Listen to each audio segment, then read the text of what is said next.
함께 설교 제목을 따라하겠습니다. 제국이 아니라 제사장 나라. 제국이 아니라 제사장 나라. 이 말씀은 목사님께서 3월 1일 월삭 예배 때 설교하신 말씀입니다. 이 말씀을 택한 이유는 월삭 예배 말씀을 못 들었던 분들도 있으셨을 것 같고, 이 말씀이 지금 우리에게 필요한 말씀일 것 같아 선택하게 되었습니다. 하나님께서는 설교 제목과 같이 성도인 우리들이 제국으로 살아가는 것이 아니라 제사장 나라로 살아가야 된다고 말씀하셨습니다. 우리는 세계사 안에서 많은 나라들이 세상에 패권을 쥐었다가 사라지는 것을 역사를 묵도할 수가 있는데요.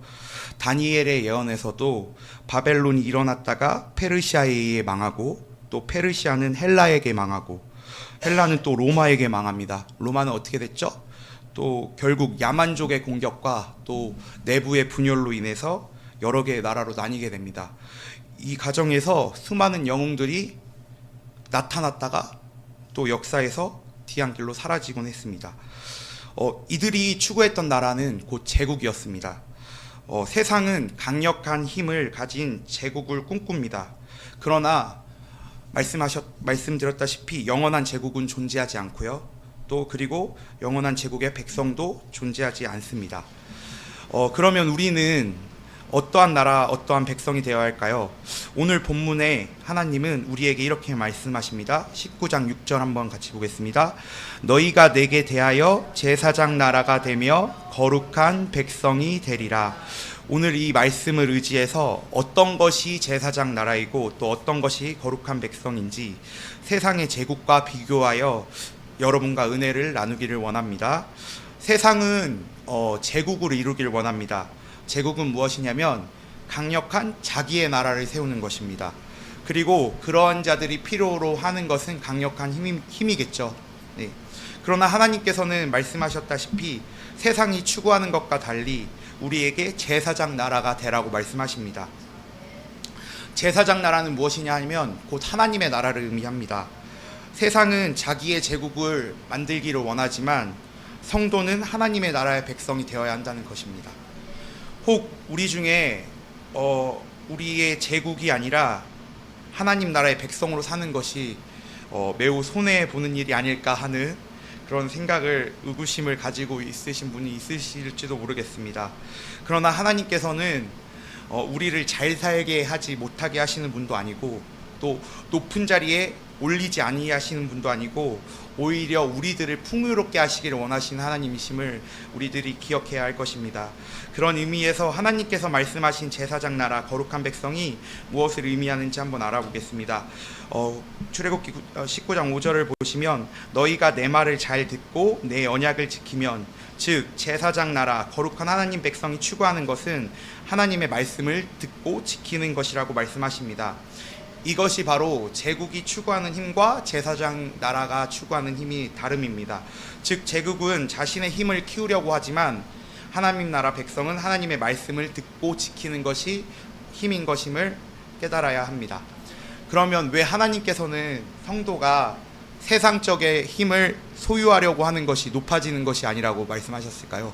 우리의 생각 같아서는 세상의 힘을 가지고 있으면 높아질 수 있다고 생각을 할 텐데 왜 그랬는지, 말씀을 듣고 순종하는 것이 왜 능력이라고 말씀하셨을까요? 이를 성경의 사건을 통해서 한번 알아보고자 합니다. 이스라엘 백성은 하나님께서 출애굽을 시키기 전까지 애굽의 노예로 살아갔죠. 네, 노예로 살아갔습니다. 이스라엘 백성을 노예로 부렸던 애굽은 늘 강대국이었습니다. 근데 제국을 이루지는 못했어요. 아마도 여러분께서 애굽을 제국이라는 말을 들어보지는 못하셨을 겁니다. 성경의 5대 제국이라고 말하는 제국은 국가는 아수르, 그리고 바벨론, 페르시아, 헬라, 로마입니다. 이렇게 5국가인데 애굽은 그에게 속하지 못했죠. 제국을 꿈꿨던 애굽이지만 그 꿈을 이룰 수 없었던 이유를 성경에서 찾아볼 수가 있습니다. 어떠한 사건일까요? 바로 홍해의 사건인데요. 그 사건은 출애굽 당시 애굽의 군대가 이스라엘 백성을 잡기 위해 뒤쫓았다가 모조리 홍해에 수장되어서 전력에 막대한 손실을 입었기 때문입니다. 오늘 4절에 내가 애굽 사람에게 어떻게 행하였음과 내가 어떻게 독수리 날개로 너희를 업어 내게로 인도하였음을 너희가 보았느니라. 성경은 애굽이 제국화되지 못했던 일이 하나님의 손이 하신 것임을 분명히 말씀하고 계십니다. 오늘 이 본문을 통해 우리가 우리에게 하나님이 하시는 말씀이 무엇입니까? 모든 세계가 모든 것이 하나님의 손에 달려 있음을 우리는 알아야 된다는 것입니다.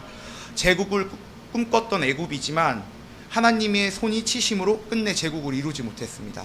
강력한 힘을 이루려 했지만 하나님께서 막으심으로 그들은 이루지 못했다는 것이죠.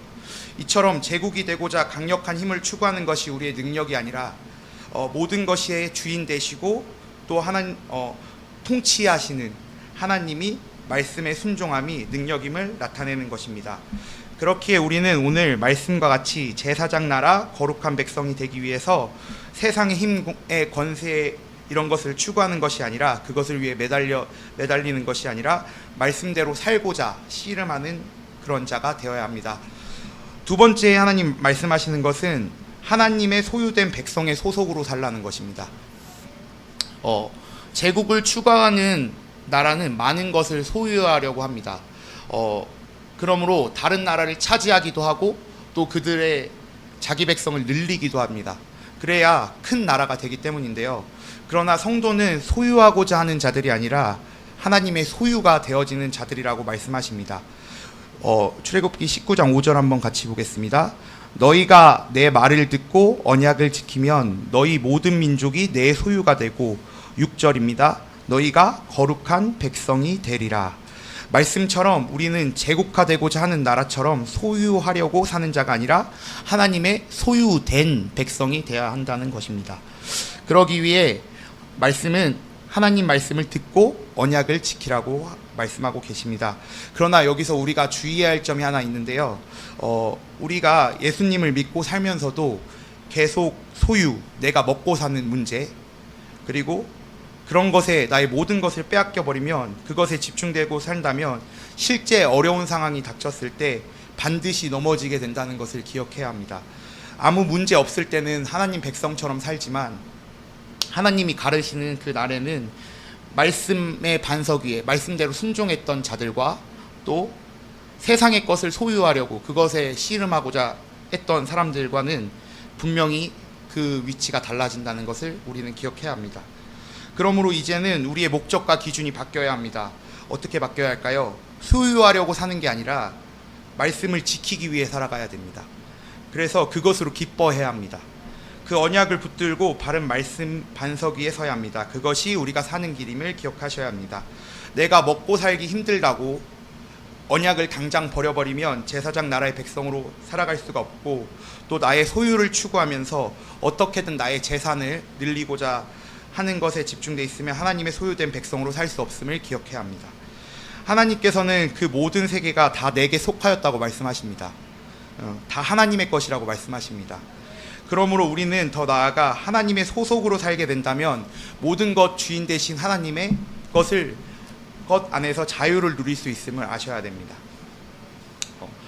이것을 탕자의 비유를 통해서 설명해 주셨습니다. 여러분, 탕자의 형과 아버지의 차이가 뭔지 아신가요? 아버지는 탕자가 집에 들어왔을 때 한 가지만 말씀하십니다. 너는 내 소유, 너는 내 아들이라는 것이고요. 또 왜 돈을 탕진했는지, 또 왜 창기하고 놀아났는지 그런 걸 말씀하시지 않으세요. 또 왜 방탕하여서 돈 많이 물려주셨잖아요. 그걸로 왜 사업해서 돈을 남기지 않았냐, 그런 것들을 묻지 않으십니다. 하나님께서는 너의 소속이 어디냐를 묻고 계시고, 또 우리의 소속이 하나님의 자녀가 맞는지, 그게 가장 중요한 것입니다. 반면 탕자의 형은 어떤가요? 소유를 갖고 계속 얘기합니다. 그게 뭔가요? 형은 탕자 동생이 아버지의 소유를 다 날려먹은 것, 재산을 다 탕진한 것과, 또 아버지가 자신에게는 그렇게 열심히 일했는데도 불구하고 염소 새끼 한 마리 나에게 준 적이 없다, 그런 걸로 말하면서 재산과 소유 또 부유함에 대해서만 얘기하죠. 하나님께서는 탕자형이 염소 새끼 얘기할 때 이렇게 말씀하십니다. 누가복음 15장 31절, 아버지가 이르되 예 너는 항상 나와 함께 있으니 내 것이 다 내 것이로되. 32절, 이 내 동생은 죽었다가 살아났으며 내가 잃었다가 얻었기로 우리가 즐거워하고 기뻐하는 것이 마땅하다 하니라. 이는 모든 세계가 다 내 것인데 너는 왜 소유 갖다 싸우고 또 소유를 추구하며 사느냐 말씀하시는 것입니다. 이제는 우리의 가치관이 탕자의 형처럼 먹고 사는 돈의 문제, 또 돈이 우리 아버지가 되는 것이 아니라 하나님 아버지의 소속의 거룩한 백성으로 사는 것이 우리가 살아갈 이유가 되어야 합니다. 이제는 우리의 욕심을 추구하고 소유하려고 사는 제국의 백성이 아니라 자유함을 누리면서 하나님의 소유된 거룩한 백성으로 그냥 살아가시길 원합니다. 여러분의 주인은 돈이 아니라 세상이 아니라 하나님이심을 기억해야 합니다. 우리는 모든 것의 주인 되신 하나님을 믿어야 합니다. 네, 염소 새끼 안 주냐고 따지는 형처럼 이제는 그러한 인생을 살지 마시고 말씀대로 하나님이 소속이 된 거룩한 백성이 된다면 하나님의 것이 다 내 것인데 무슨 걱정이 있겠습니까? 오늘 이제는 제국이 아니라 제사장 나라로 다시 일어서십시오. 존귀하고 또 거룩하게 넉넉하게 하나님 것을 누리면서 사는 소유된 백성이 되십시오. 그것이 성도의 기준이고 우리의 자존심이고 힘인 줄을 믿으시길 바랍니다. 아멘. 말씀을 정리하겠습니다. 첫 번째, 우리 제국이 아니라 제사장 나라를 추구해야 한다고 말했습니다. 제사장 나라는 말씀을 듣고 지킴으로 이루어집니다. 제국을 꿈꾸며 세상의 강력한 힘을 추구했던 애굽도 주님의 손에 달려있음을 말씀드렸죠. 하나님의 손이 치심으로 그들은 제국이 되지 못했습니다. 그러므로 이제는 세상의 힘을 키우는 것이 아니라 모든 것의 주인 되시고 주관 되시는 하나님의 말씀으로 사는 것임을 기억해야 합니다. 두 번째 어떤 거 말씀드렸나요? 하나님의 소유된 백성의 소속으로 사는 것입니다. 성도는 세상의 제국 백성처럼 소유하려 사는 것이 아닙니다. 하나님 말씀대로 살아내는 소유된 백성의 소속으로 사는 것입니다. 하나님의 소속이 될 때 주님의 거룩한 백성이 되어 모든 것을 누릴 수 있습니다. 그러므로 탕자의 형과 같이 돈이 기준이 되어 어리석게 살지 마시고 말씀대로 사는 성도의 기준이 있음을 기억하여 주십시오. 여기까지가 말씀이고요. 이 말씀을 저희가 듣고 저도 묵상을 하면서 제사장 나라가 아니라 제국을 세우는 자가 아니었나 생각을 해보았습니다. 그리고 시간을 많이 그것 때문에 낭비한 것 같기도 해서 회개하는 시간이 되었는데요. 예수님을 믿는다고 하면서도 하나님의 자녀, 그 말씀대로 사는 것, 그 말씀대로 순종하고 지키는 것이 기쁨이 되지 않고 그냥 탕자형과 같이 돈이 기준이 되어서 말씀대로 살고자 씨름하는 것 나름대로 하는 것 같은데 뭔가 성공하는 인생으로 나아가지 않는 것 같고 또 그렇게 되는 것 같아서 힘들어했던 것 같습니다. 약간 그랬고요. 또 발가게가 넓어요. 거기 차가 막 쭉쭉쭉 쓸 수가 있어요. 그래서 발가게 내리는 벤츠, 아우디 뭐 이런 게 있다 보면서 부러워하기도 하고 가끔은 뭐 포르쉐도 내립니다. 그럼 차에 관심이 없는데도 부럽기도 하고 또 추울 때는 또 저는 추운 데서 일해야 돼요. 영하 8도, 9도. 또 더울 때는 더운 데서 일해야 되고. 그게 좀 힘들더라고. 그 고된 일이 계속 반복되고 또 막 진상 손님이라 그러죠. 그런 사람들과 하루 종일 10명도 아닙니다. 우리 아줌마라 하기 그런데 한국 이제 엄마들은 또 깎으려 하고 또 더 달라고 하고 이런 것 때문에 100명, 200명한테 하루에 시달리다 보니까 지치더라고요. 막 일상이 감사를 잃고 약간 고통스러웠던 것 같습니다. 근데 그게 하나님께서 함께 하시는 복인데도 불구하고 또 건강 주셨고 또 직장 주셨고 또 예배하게 하시고 또 말씀 듣게 하시고 또 때론 책망을 하셔서 바른 길을 알려주심에도 불구하고 늘 그게 동행인데 일상이 동행인데 일상이 힘들다는 핑계로 하나님의 은혜를 누리지 못하며 살아간 것 같습니다.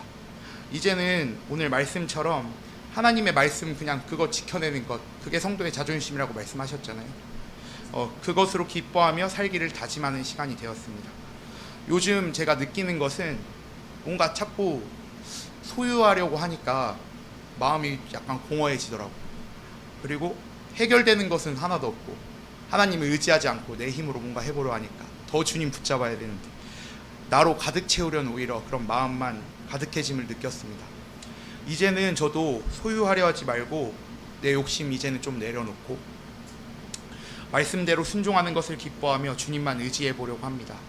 하나님께서는 그런 것 같아요. 어떠한 상황 가운데서도 우리가 흔들리지 않는 말씀의 반석 위에 서 있는 그러한 자녀가 되길 원하시는 것 같습니다. 그때 분명 풍요롭게 채워주실 것은 저는 믿습니다. 네, 말씀대로 사는 것 솔직히 힘든 싸움을 해야 하고 또 보이는 것 없는 것 같고